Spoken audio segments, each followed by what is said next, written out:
Oui, je m'appelle MC Mo, je suis artiste rappeur et je coordonne le festival Festivillage de l'association Workside ici à Ouakam. waaw salaamaaleykum Amina Thiam gën ma xamee ci de iGirl Beats artiste beatmaker technicienne du son formatrice MAO et voilà de Ndiéguémar Group. Le Festivillage, c'est une plateforme d'expression pour les artistes qui sont là au niveau local, qui n'ont pas cette opportunité d'exprimer leur art à travers peut-être des initiatives culturelles qui se passent un peu partout dans Dakar et autres. Donc nous, on s'est dit que voilà, on va essayer de mettre quelque chose en place où chaque année, on aura vraiment besoin de booster des jeunes, de montrer des jeunes, de les donner la chance de participer à des événements et de rencontrer aussi d'autres artistes qui viennent d'autres localités. Waaw Festivillage comme son nom l'indique c'est un festival boo xam ne ça regroupe par exemple des communautés wala boog une communauté en particulier mais une communauté boo xam ne dafa diverse parce que boo wax xoolee festival bi nous on est là en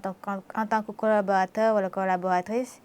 mais déjà suñu contenu rek ça montre que ni il y a une diversité ci biir festival bi donc c'est un village et un village ça regroupe des gens yoo xam ne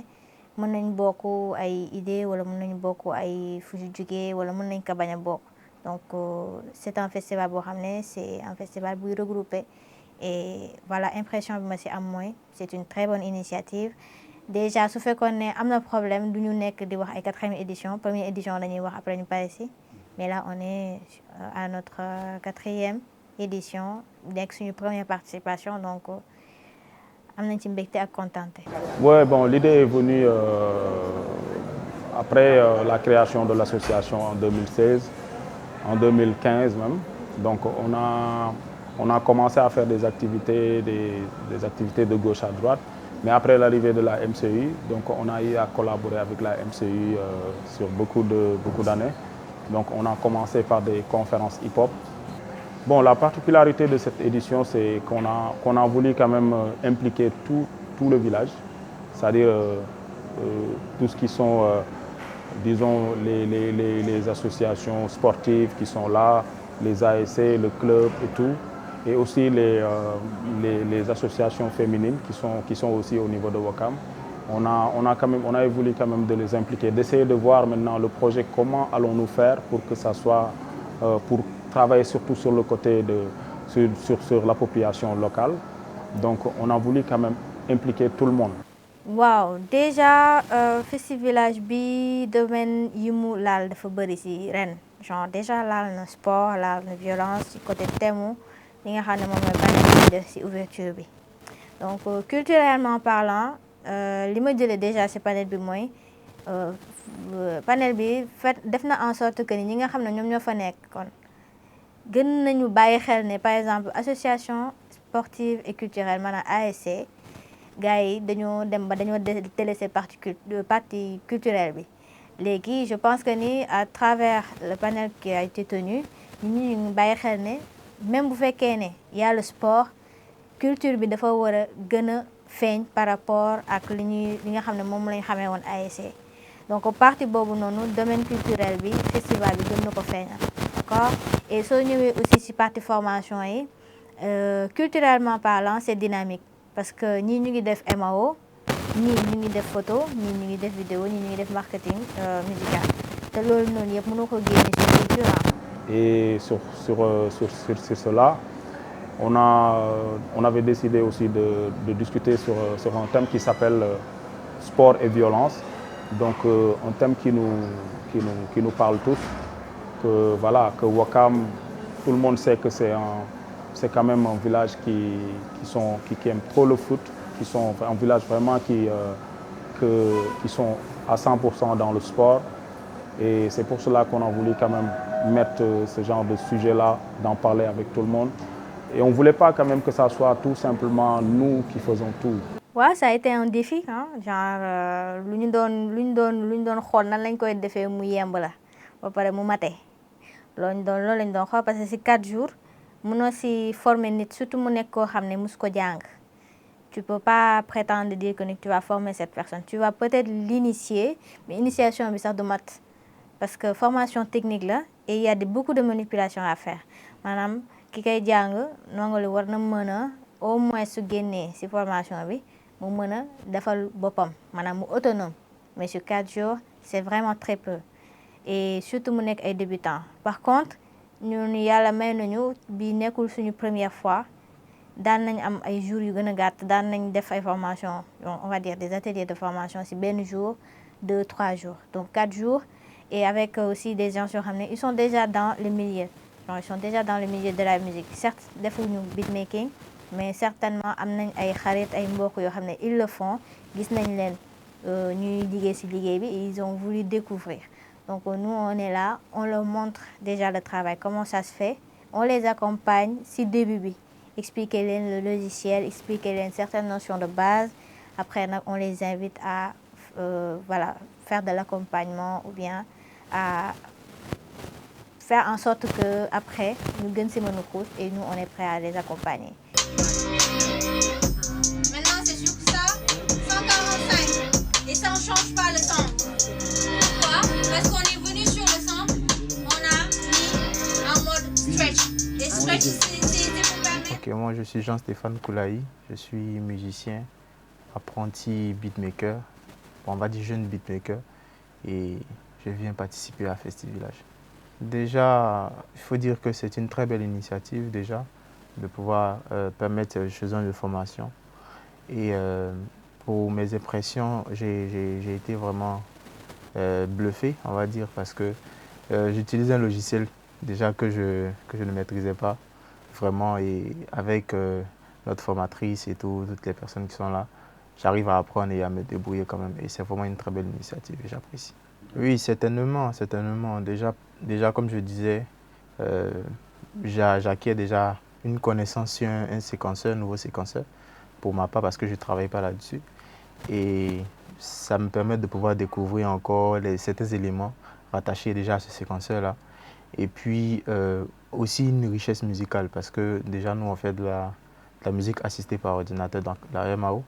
Et il faut vraiment être ouvert pour pouvoir voir certaines cultures, certaines richesses de certaines musiques en fait. Donc vraiment ça m'a apporté un plus, un gros plus on va dire. Bon déjà c'est une formatrice et je l'ai eu précédemment dans une formation en son et je l'ai encore aujourd'hui en MAO et ça me fait plaisir. Déjà avec de son expérience elle arrive à nous apporter et de son maximum parce que c'est vrai que le festival n'est pas sur longue journée durée et elle arrive à quand même nous permettre de pouvoir prendre en main le séquenceur et de découvrir pas mal de choses et c'est déjà à saluer quoi. Mon dernier mot, déjà merci encore aux initiateurs de Festivillage, merci de m'avoir permis déjà à moi et à mes jeunes frères de pouvoir participer à cela. Après les candidatures, honnêtement, je pensais que je n'allais pas être pris, mais heureusement que j'ai été pris et ça me donne un plus et félicitations encore pour Festivillage.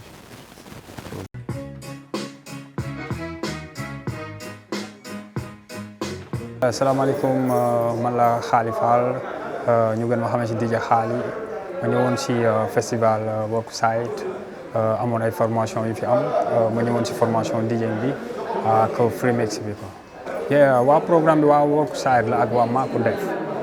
formation bi Mako Def ñoo ko kii muy Père JBS ak DJ yu ma ñëw ci formation bi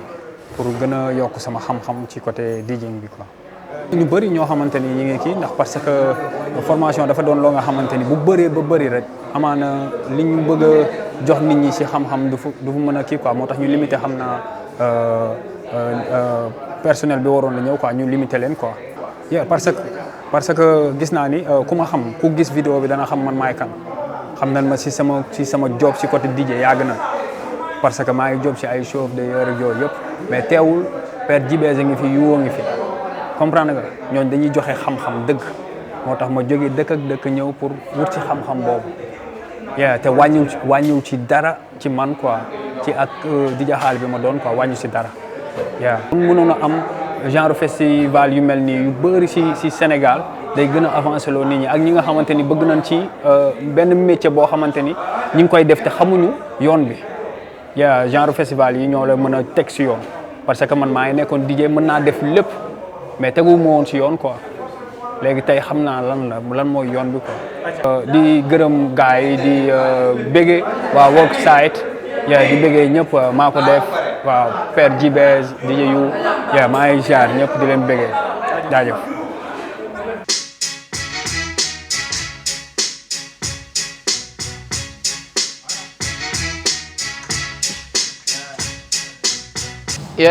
salaamaaleykum maa ngi ziar di leen bëggee c'est DJ Kelly aka Sans Fil manager entrepreneur culturel et organisateur d'événements. Bon Festivillage moom wax dëgg fa yàlla programme bi riche na et puis ñun tamit dañoo ñëw jàpp tamit ci Festivillage ndax ki koy def tamit suñu nit la suñu wóolare la nit ku baax muy MC Mo aka Serigne Dakar. xam nga moom ñoo nekk fii ci bërëb bi ñoo MC yi ñoo fi nekkandoo ensemble di fi liggéeyandoo tey moo teg tey Festivillage c'est 4e édition xam nga ñun tey ñu boobulee tam ñu ngi ciy jàpp te duñ ko mës a bàyyi tamit ñoo tax ñu nekk si tey ba tey jii tey quoi. moom fu mu teg mbir rek man dem si ñoo jàpp quoi waaw man daal man boole naa sama bopp sa biir Worksite ba pare. waaw je pense sama 2e xam nga 3e année daal mooy rejoindre Festivillage di ci liggéey donc je pense 2e année si je me trompe pas. mooy liggéey ci Festivillage xam nga mais man ciy gis affaire yoo xamante yu yéeme surtout bu ren bi ñu waa affaire moom dafa ni ñu gën di avancé daal niveau bi daal di gën di kawe non si mooy sama 3e année je pense 3e année. dañu moom mooy maa ngi di nuyu yéen waa équipe photo vidéo di leen remercier xam nga di leen big up aussi tamit di nuyu ñëpp képp ku teew tamit ci festival bi xam nga di nuyu organisateur bi tamit di nuyu tamit équipe bi yëpp di leen bëggee di leen siyaar. Big up. Bon maa ngi leen di nuyu yéen équipe bi ak ñi di fekk yëpp ak waa Worksite waa Festivillage di rafetlu vraiment ci seen initiative parce que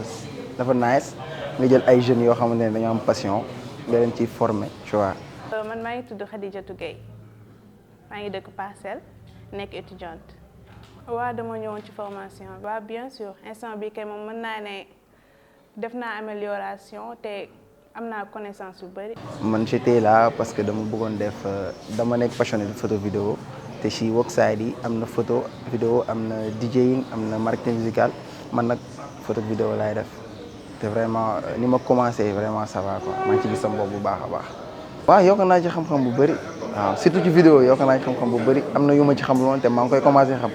waaw. non macha allah fii moom seen cours yi c'est vraiment intéressant en plus am na ambiance. aussi concentration baa ngi ci.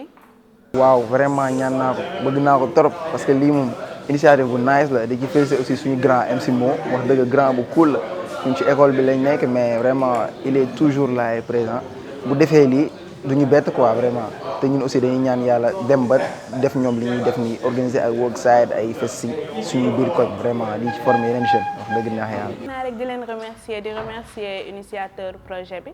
parce que vraiment defal nañu loo xam ne amuñu seen fay daal. di remercier gars yi intervenants yi vraiment aussi di leen wax jërëjëf vraiment ci kontaan aussi si festival bi di ñaan yàlla ñu terminer ko en beauté quoi merci beaucoup gars yi.